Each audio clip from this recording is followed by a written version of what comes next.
ఈ వీడియో చూస్తే ఇంత చిన్న కారణానికి సూసైడ్ చేసుకుని ప్రాణాలు తీసుకుంటారా అని ఆశ్చర్యపడతారు. కానీ జరిగింది ఇది. సంగారెడ్డి జిల్లా అమీన్పూర్లో మనీషా అనే వివాహిత 25 ఏళ్ల వయసు. 3 ఇయర్స్ బ్యాకే వివాహం జరిగింది. భర్త చాలా మంచివాడు, ఎంతో ప్రేమగా చూసుకుంటాడు. వాళ్ళకి 2 ఏళ్ల పాప కూడా ఉంది. కానీ మనీషాకి మిర్మెకా ఫోబియా అనే మానసిక రుగ్మత ఉంది. ఇది రోగం కాదు, వంశపారంపర్యంగా సంక్రమించేది కాదు. ఒక్కొక్కళ్ళకి ఒక్కొక్క రకమైన ఫోబియా ఉంటుంది. కొన్ని సందర్భాల వల్ల ఆ ఫోబియాలు ఏర్పడుతూ ఉంటాయి. అలా మనీషాకి చీమలంటే విపరీతమైన భయం అన్నమాట. గ్రీక్ భాషలో మిర్మిక్స్ అంటే చీమ అని అర్థమట.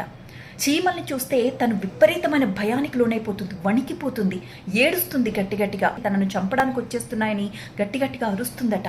అయితే అక్టోబర్ 7వ తారీఖు ఏం జరిగిందంటే, భర్త ఆఫీస్కి వెళ్ళిపోయిన తర్వాత ఇల్లంతా క్లీన్ చేద్దాం కదా అని తన 2 ఏళ్ల పాపని పక్క ఇంట్లో ఇచ్చింది.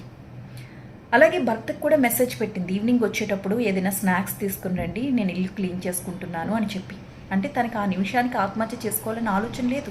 కానీ క్లీన్ చేస్తున్నప్పుడు ఆమెకి చీమలు ఉన్నాయి అన్న భ్రాంతి కలిగింది. ఆ భ్రమలో ఆమె ఒక్క చీమ కనబడ్డా కూడా అక్కడ గుంపులుగా చీమలున్న దృశ్యాన్ని ఆమె ఊహించుకుంటుందన్నమాట. అవి తన మీద దాడి చేసేస్తున్నట్టు, తనని చంపేస్తున్నట్టు. ఆ భయంతో ఏం చేయాలో అర్థం కాక ఫ్యాన్కి హ్యాంగ్ చేసుకుని చనిపోయింది. ఇలాంటి సూసైడికల్ థాట్స్ వచ్చే వాళ్ళ పట్ల మనం ఎంత కేర్ఫుల్గా ఉండాలి అనేది తెలియచెప్పే ఘటన ఇది. ఆమెకి ఈ రకమైన ఫోబియా ఉన్నప్పుడు ఒంటరిగా అసలు వదిలిపెట్టి ఉండకూడదు.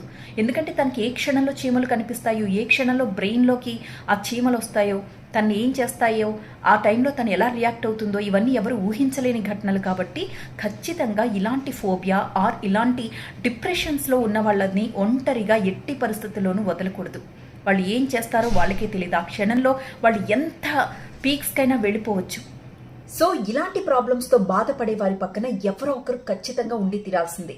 లేదు ఒంటరిగా ఉండాల్సిన సిచ్యువేషన్ వచ్చింది అంటే మాత్రం వాళ్ళకి కొన్ని హెల్ప్ లైన్ నెంబర్స్ కూడా అందుబాటులో పెట్టండి. అదేమిటి అంటే, ఇది భారత ప్రభుత్వమే అందిస్తోంది సర్వీస్ని. National institute of mental health and neuro sciences help line number ఇది 14416 ఆర్ 1800891416. ఈ నెంబర్స్కి మీరు కాల్ చేసినట్లయితే మీకు వచ్చిన లాంగ్వేజ్లోనే వాళ్ళు మాట్లాడతారు. అలాగే మీ సమస్య ఏంటో తెలుసుకుంటారు, మీకు సలహాలు ఇస్తారు. ఆ క్షణాన్ని ఎలా అధిగమించాలి అన్న ఒక ధైర్యాన్ని, ఒక భరోసాని మీతో కల్పిస్తారు. ఆ తరువాత అంతా జీవితం సాఫీగా సాగిపోతుంది కదా. ఆ ఒక్క క్షణంలో ఆమె తీసుకున్న నిర్ణయం ఆమె ప్రాణాలు పోయేలా చేసింది. ఆ క్షణాన ఆమె పక్కన ఎవరైనా ఉండి ఉంటే మాత్రం ఇలా ఖచ్చితంగా జరిగుండేది కాదు.